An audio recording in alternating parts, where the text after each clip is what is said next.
사도신경 고백함으로 사순절 5번째 주일 일부 예배 드리겠습니다. 전능하사 천지를 만드신 하나님 아버지를 내가 믿사오며 그 외아들 우리 주 예수 그리스도를 믿사오니 이는 성령으로 잉태하사 동정녀마리아에게 나시고 이어 빌라도에게 고난을 받으사 십자가에 못 박혀 죽으시고 장사한 지 사흘 만에 죽은 자 가운데서 다시 살아나시며 하늘에 오르사 전능하신 하나님 우편에 앉아 계시다가 저희로서 산 자와 죽은 자를 심판하러 오시리라. 성령을 믿사오며 거룩한 공회와 성도가 서로 교통하는 것과 죄를 사하여 주시는 것과 몸이 다시 사는 것과 영원히 사는 것을 믿사옵나이다. 아멘. 감사와 찬양을 주께 돌립니다. 복된 승리를 주셔서 이날도 주의 사랑하는 성도들이 이날을 기억하고 주 앞에 나와 예배와 경배를 드립니다. 지난 주간, 지난 시간 저희들 사랑해 주시고 인도해 주셨음을 찬양과 감사를 돌립니다.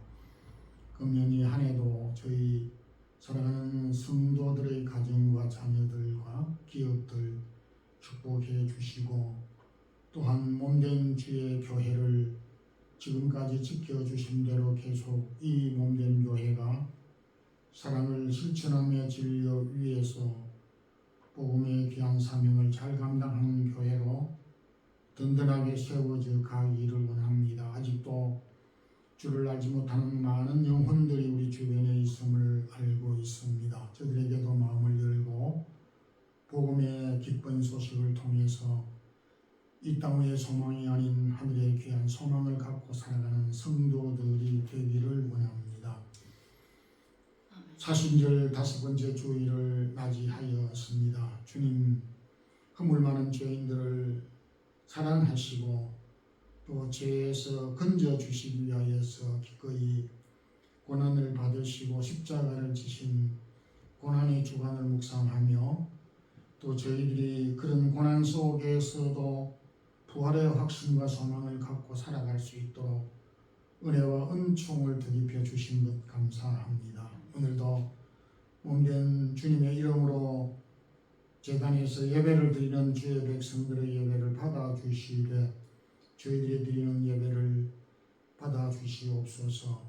어린 자녀들의 예배와 일부 이부 예배와 또 저희들이 드리는 헌신과 몸과 마음 주를 위한 수고와 손길과 봉사와 이 모든 손길들을 축복해 주옵소서.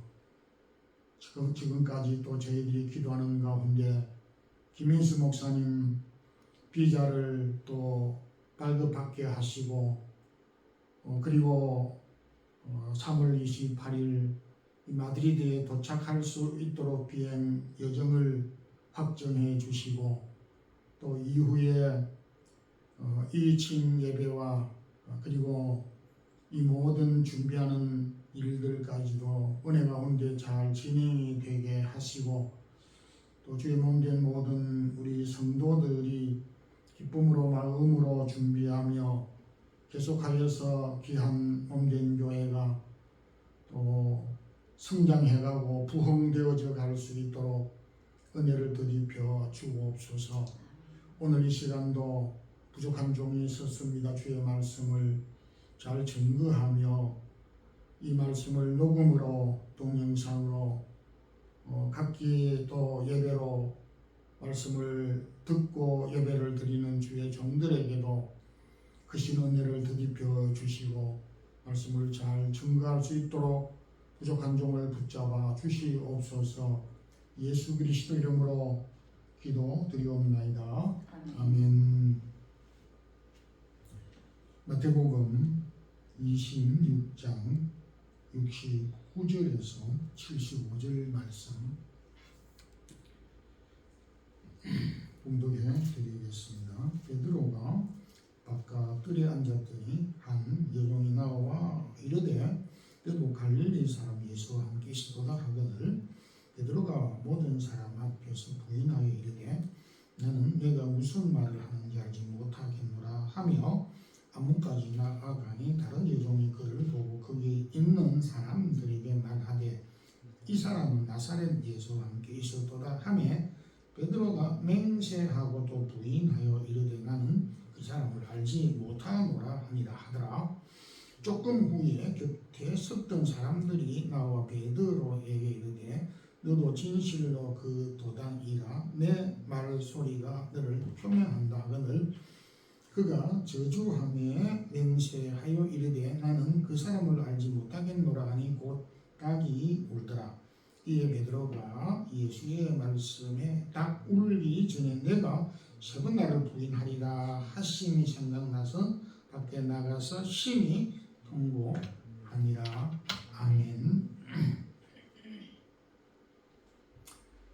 사회학자 에드워드 홀은 거리두기를 통해서 사람의 친밀도를 확인할 수 있다라고 하였습니다.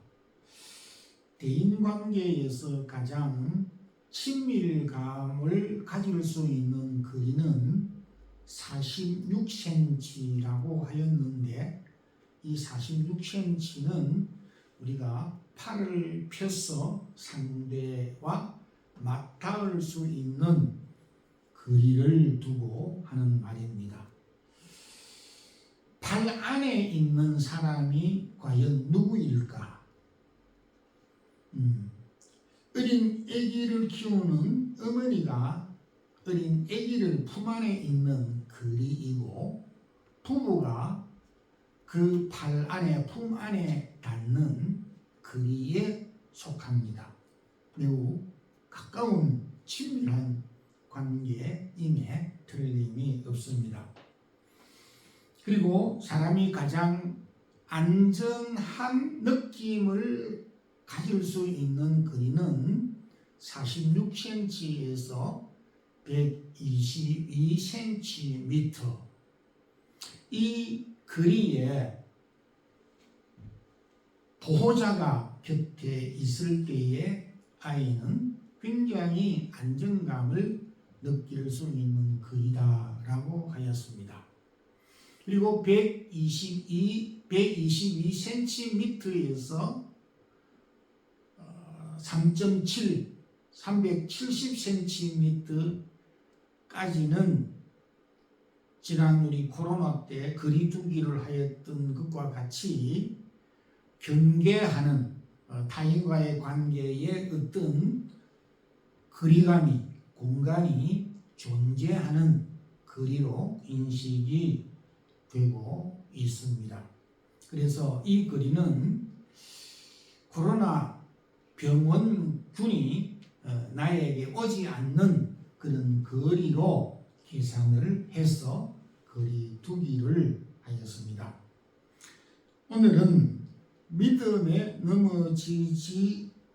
믿음에서 넘어지게 하는 요인들이라는 말씀으로 은혜를 나누도록 하겠습니다.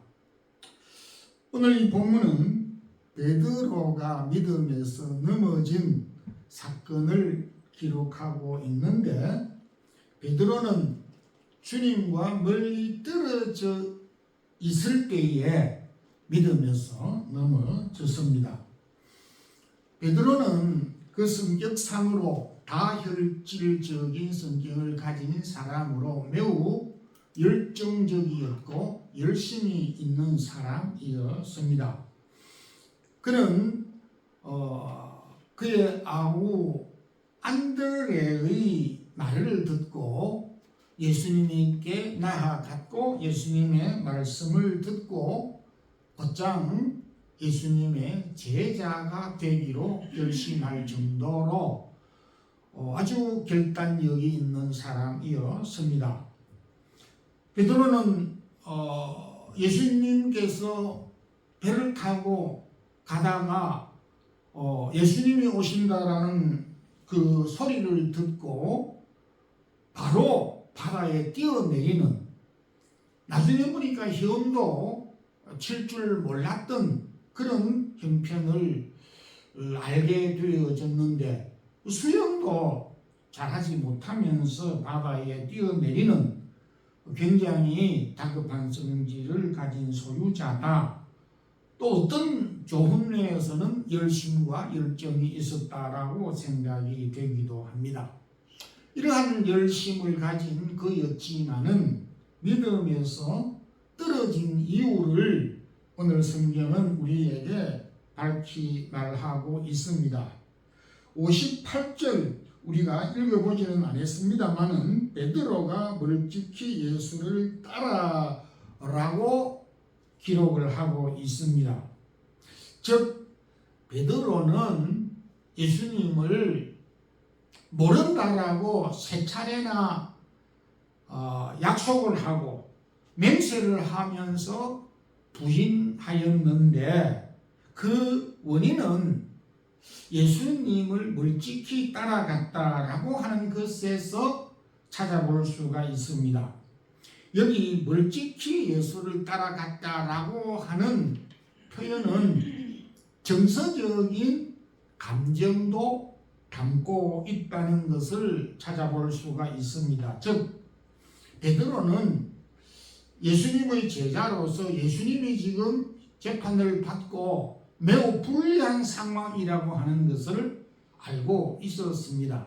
그래서 예수님이 재판을 받는 또 모든 상황들이 유리할 때는 계속해서 뒤를 쫓아 예수님의 제자의 사역을 감당할 수 있겠지만은 불리할 때는 도망을 갈 수 있다 라고 하는 그런 양면적인 태도, 생각, 자세를 가지고 있는 단어이기도 합니다.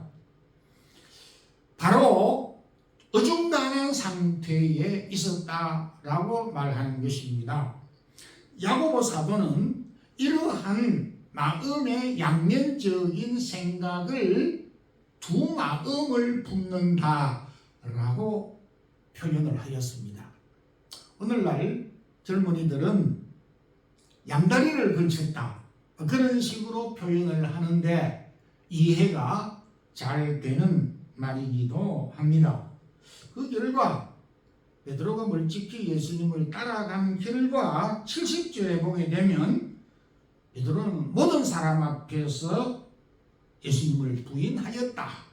72절에는 맹세하고 부인하였다. 74절에는 저주하며 맹세하였다 라고 하였습니다.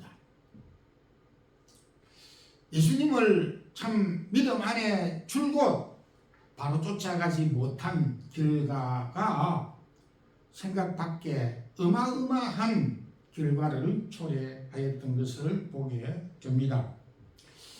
이스라엘 백성들이 광야에 나와서 광야를 통과할 때에 아말렉이라고 하는 이 군대가 이스라엘 백성을 공격할 때에 본 대열에서 떨어져 있는 후미를 공격하고 약탈하였습니다. 이 동물의 세계에도 아주 사나운 짐승이 먹이를 사냥할 때에 본대를 공격하지 않고 떨어져 있는 무리 한 마리를 추적해서 공격해서 먹이로 삼는 것을 보게 됩니다. 떨어진다라고 하는 것은 거리적으로 공간을 의미하지만은 마음의 상태나 영적인 상태에서 멀리 떨어져 있다라고 하는 것은 믿음이 약해져 있다라고 하는 의미를 뜻하는 것입니다. 구약의 요나 선지자는 도망자라고 하는 별명을 가지고 있습니다. 그가 하나님의 낯을 피하여 다시스로 도망하려 하였습니다. 하나님을 피하여 도망갈 수 있는 장소가 없음에도 불구하고 요나의 생각에는 그러한 하나님을 떠나서 숨어보겠다라고 생각을 하였지만 그 결과 그는 풍랑을 만나 하나님이 일으킨 풍랑을 만나 바다에 빠뜨려지고 말았던 것을 보게 됩니다. 예수님은 제자들에게 주님과의 관계를 포도나무 비유를 통해서 교훈을 해 주셨습니다. 가시가 포도나무에 붙어 있지 아니하면 절로 가시를 맺을 수가 없음같이 너희가 나를 떠나면 아무것도 할 수 없느니라고 말씀을 하였습니다.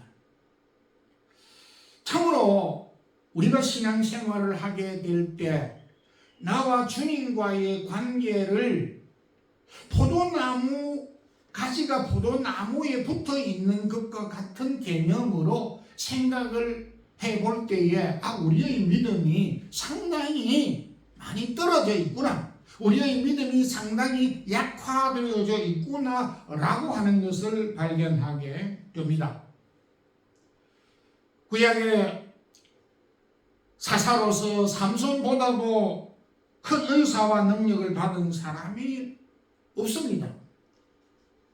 크나큰 은사를 받았고 나실인으로 출생을 하였습니다. 사자와 싸워서 맞닥뜨려 사자를 죽일 수 있을 만큼 강한 힘을 가졌지만은 그럼에도 그가 최후의 비참한 결과를 맞이하게 된 것은 여호와가 그를 떠났기 때문이다. 사사기 16장 20절에서 밝히고 있습니다. 여호와가 자기에게서 떠난 줄도 몰랐기 때문에 그가 넘어지고 떨어지고 말았다라고 말씀을 하고 있습니다. 자연의 세계에서 열매를 맺기 위해서는 그 가지가 나무에 붙어 있어야 되듯이 우리 인생에 있어서도 믿음의 참다운 열매, 성령의 아름다운 열매를 맺기 위해서는 주님에게 붙어 있어야 된다라고 하는 것을 발견하게 됩니다. 성도 여러분, 마귀는 우리가 주님과의 관계가 멀어지도록 틈새를 타고 들어오고 있다라고 하는 사실을 알아야만 되는 것입니다. 오늘날 많은 가정을 보게 됩니다. 부부가 파경에 이르게 되는데 부부 사이에 크나큰 틈새가 생깁니다. 부부 사이에 다른 사람이, 다른 남자가, 다른 여인이, 다른 그 어떤 무엇이 부부 사이에 개입하게 되면 부부가 파경에 이르게 되는 것을 여러 차례 누차히 볼 수가 있습니다. 틈새가 생기기 때문에 그렇습니다. 이는 우리 믿음의 세계에도 주님과 나와의 거리에, 공간에 그 무엇이 개입이 되게 되면 우리가 믿음에서 떨어질 수밖에 없다라고 하는 것을 발견하므로 주님과 거리, 틈새가 생기지 아니하도록 힘쓰는 우리 성도들이 되기를 소망합니다. 베드로가 믿음에 떨어진 여러 요인 중에 하나는 너무 장담을 하고 교만했다는 것을 보게 됩니다. 주님은 상황이 참 영적으로 순조롭고 순탄하지 못하다는 것을 아시고 시험에 들지 않도록 조심하라고 경고하고 깨어서 기도하라고 말씀을 일러주었습니다. 그렇게 말씀을 하였음에도 26장 33절에는 베드로가 이렇게 장담을 했습니다. 다른 모든 사람들은 저 요한이나 야고보나 안드레 모두가 다 주님을 모른다고 버릴지라도 저는 버리지 않겠습니다. 언제든지 어떤 상황에서든지 버리지 않겠나이다. 그리고 또 34절에 오늘 닭 울기 전에 내가 나를 3번 부인하리라고 아주 구체적으로 언급을 해 주었음에도 불구하고 내가 주와 함께 죽을지언정 주를 부인하지 않겠나이다. 너무 자기를 자만하고 이것을 우리는 교만이라고도 할 수가 있습니다. 사람들은 헛세라고 하는 것이 있습니다. 과잉으로 자신을 의지하는 경향이 있습니다. 내가 마음만 먹으면 모든 것을 다 할 수 있다라고 하는 어떤 강인한 의지 자체를 부정하는 것은 아니지만은 인간의 존재는 상황 앞에, 세월 앞에, 마귀의 괴락 앞에 결코 강할 수가 없고 넘어지지 않는다라고 장담할 수 있는 사람은 아담과 하와 이후 지금까지 단 한 사람도 없었더랬습니다. 어떤 시험이든지 나는 감당할 수가 있고 어떤 시험이든지 나는 이길 수가 있다라고 하는 기도는 들을 수가 있지만은 그렇게만 생각하고 무방비로 자신을 대비하고 과잉으로 자신을 의지하는 것은 넘어지기 걸림돌이 되는 말이라고 하는 것입니다. 잠언 16장 18절에서 교만은 패망의 선동이요 거만한 마음은 넘어짐의 앞잡이니라. 교만은 곧 패망하는 멸망하는 길이요 거만한 마음은 그야말로 넘어질 수밖에 없는 스스로 넘어지는 길을 걸어가고 있는 것이다 라고 하는 것입니다. 요즘 사람들이 그 악권이라고 하는 단어를 종종 사용합니다. 타이타닉 영화의 악권은 사중주 연주였다. 뭐 그렇게 영화를 본 사람들이 그 영화의 대표적인 장면을 그렇게 표현을 합니다. 배너의 악권은 마차 경주였다. 뭐 이런 식으로 악권이라고 하는 용어를 씁니다.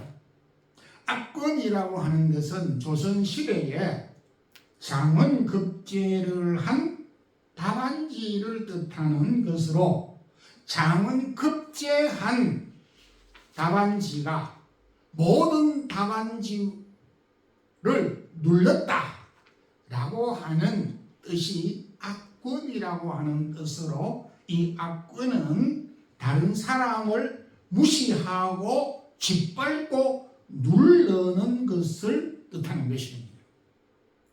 악권이라고 하는 용어 자체가 나쁘다는 뜻이 아니라 그 악권이라고 하는 마음의 가진 태도, 거만한 마음, 교만한 마음의 태도, 그것이 곧 사람이 넘어지게 하는 것이다 라고 잠언은 말하고 있습니다. 반면에 겸손이란 큐무스라고 하는 흙에서 나온 파생한 단어입니다. 제가 땅과 흙이라는 단어를 저도 지금까지 똑같은 단어로 생각을 해왔습니다. 근데 제가 사전을 찾아보니까 의미가 좀 달라요. 이걸 구분하는 사람은 그리 많지 않는데, 예를 들어서 하늘과 땅 이렇게 했을 때에 땅의 개념은 지구를 가리키는 것이고 모든 것을 지탱해 주는 것을 뜻하는 것입니다.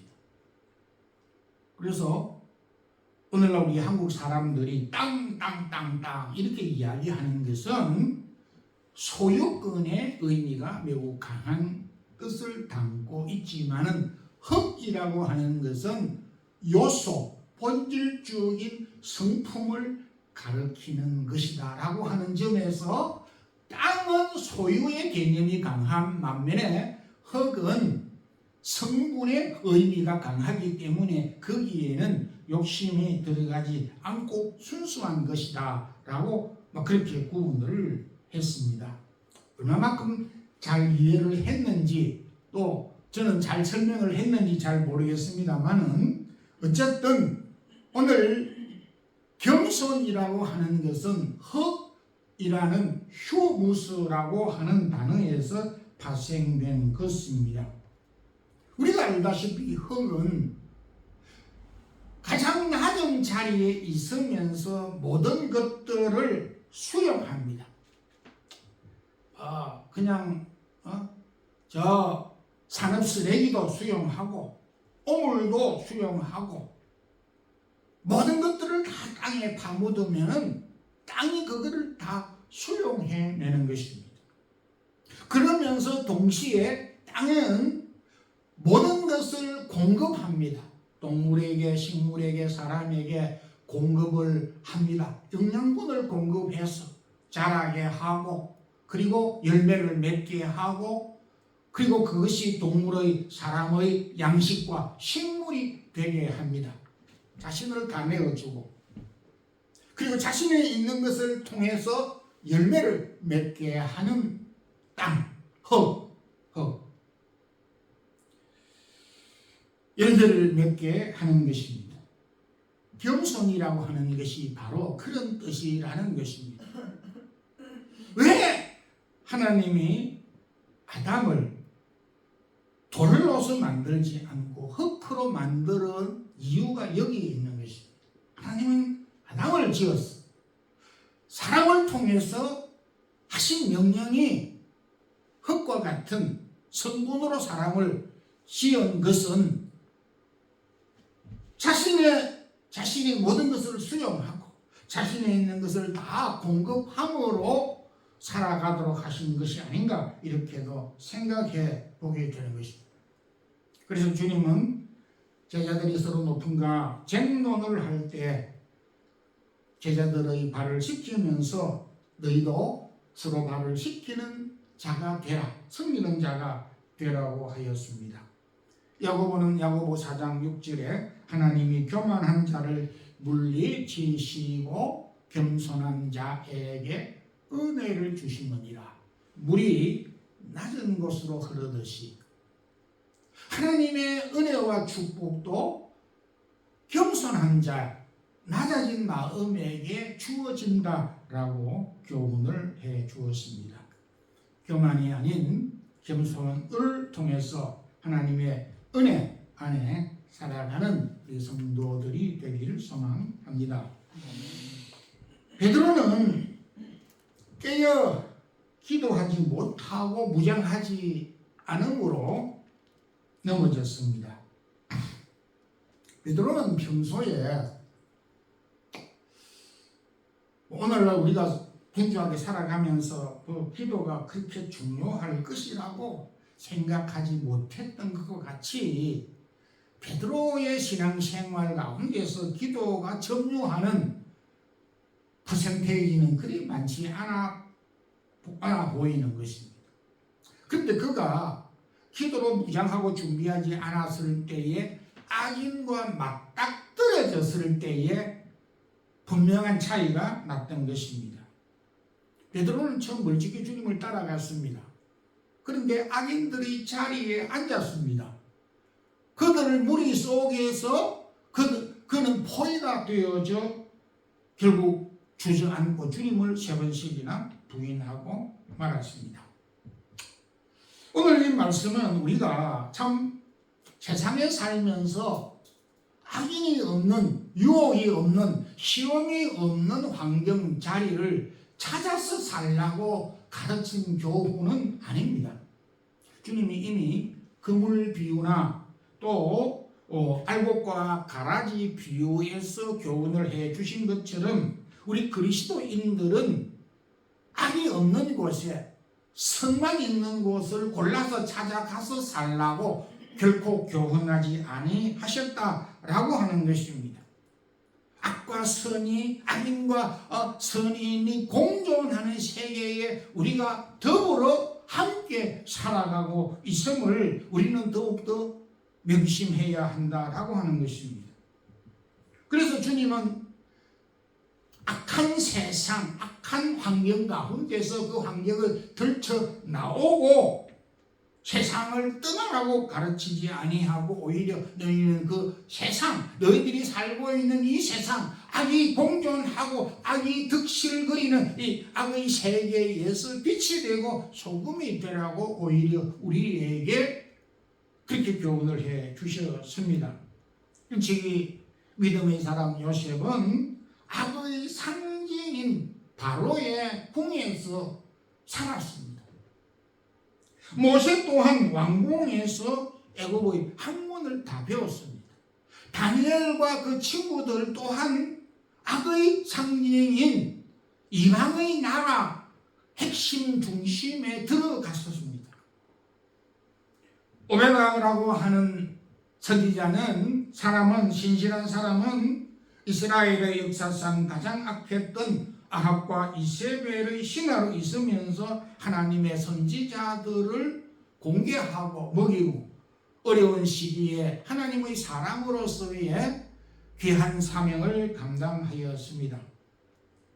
믿음의 사람들은 환경이 악하다고 해서 그 환경을 외면하고 떠나라고 또 떠난 삶을 살지 아니하였습니다. 오히려 그곳에서 향기를 내었던 것을 보게 됩니다. 하나님이 여러분들을 악의 참 신앙의 불모지인 직장에 또 어떤 환경 사회에 믿지 않는 가정에 이렇게 며느리로 시집을 가게 하셨는가 하는 것을 우리가 생각을 해볼 필요가 있습니다. 그곳에서 우리는 하나님의 사람으로서 빛을 드러내야 소금의 역할을 감당하도록 보내셨다라고 하는 것이 필요합니다. 베드로가 대적자들의 무리 속에 들어간 자체를 나쁘다라고 말하지 않습니다. 잘못이 아닌 것입니다. 그곳에서 자신의 믿음을 지키지 못하고 그곳에서 시험에 넘어졌다는 그 자체가 베드로에게 약점이 되는 것입니다. 그와 같은 환경 속에서 이길 수 있도록 믿음의 무장을 하지 못한 것이 베드로의 약점이고 허물인 것입니다. 베드로는 그가 제자로서 참 믿음의 생활에서 기도가 이만큼 소중하다라고 하는 것을 앞서 말씀드린 대로 구체적으로 자각하지 못했습니다. 그런데 그가 이제 연세가 들어서 참 성도들을 가르치고 말씀을 전하면서 또 서신을 보내면서 이 사실, 자신이 소중하지 않고 못하다고 하는 이 사실을 매우 신중하고 소중하게 깨달았는데 베드로가 편지를 보낼 때 베드로전서 4장 7절에 정신을 차리고 근신하여 기도하라 이렇게 교훈을 했습니다. 이건 성도들에게 한 교훈이기도 하지만 먼저 자기가 자기에게 주는 뼈아픈 그런 교훈이 아닐 수가 없습니다. 오늘도 우리가 현실을 살아가면서 베드로와 같이 믿음이 떨어지는 경우가 종종 있습니다. 베드로는 주님과 거리를 둠으로써 관망함으로써 믿음에서 떨어졌고 그리고 자신이 가지고 있는 그 신앙이 매우 견고한 것처럼 과신하고 교만함으로 넘어졌고 그리고 평소에 믿음으로 말씀으로 무장하지 못한 것이 그가 믿음에 넘어지고 떨어지는 그런 결과를 가져왔습니다. 주님과 관계를 더욱더 돈독하게 해야 하고 겸손함으로 하나님의 은혜에 머물도록 하고 기도로 깨어있어 무장함으로써 우리가 어렵고 힘든 환경과 시험 속에서 승리하는 그런 믿음의 승리자들이 되기를 주님의 이름으로 축원드립니다. 하나님 아버지, 감사합니다. 오늘도 사순절 5번째 주일 주님의 고난과 부활의 소망을 우리가 앞에 놓고 우리가 처한 현실들을 다시 점검해 봅니다. 믿음의 사람 베드로가 믿음에서 떨어졌는 그 상황들을 오늘도 우리가 반성해보고 반추해 보았습니다. 주님과 거리를 우리는 다시 한번 떨어져 있지 않는가를 점검하게 하시고 우리의 믿음이 견고한가 확인할 수 있게 하시고 기도로 무장하고 있는가를 다시 확인함으로써 믿음에 떨어지지 않는 우리 모든 성도들 되게 하옵소서. 주의 사랑하는 성도들의 간절한 기도와 또 사랑하는 성도들의 가정과 하는 일들과 기업 위에 축복하여 주시고 몸과 마음과 달란트를 드리는 주의 사랑하는 모든 성도들에게 은혜와 축복을 더입혀 주시옵소서. 주 예수 그리스도의 크신 은혜와 하나님 우리 아버지의 원하신 사랑과 성령의 교통하심이 우리가 험악한 세상 가운데서 주님과 함께 동행함으로 우리의 믿음을 끝까지 아름다운 믿음의 열매를 맺기를 힘쓰고 기도로 무장하며 시험에 들지 아니하도록 믿음에 승리하도록 힘쓰는 주의 사랑하는 모든 성도들과 우리 마드리드 교회 사랑하는 성도들과 자녀들 머리 위에 이제부터 영원토록 함께 있을지어다. 아멘.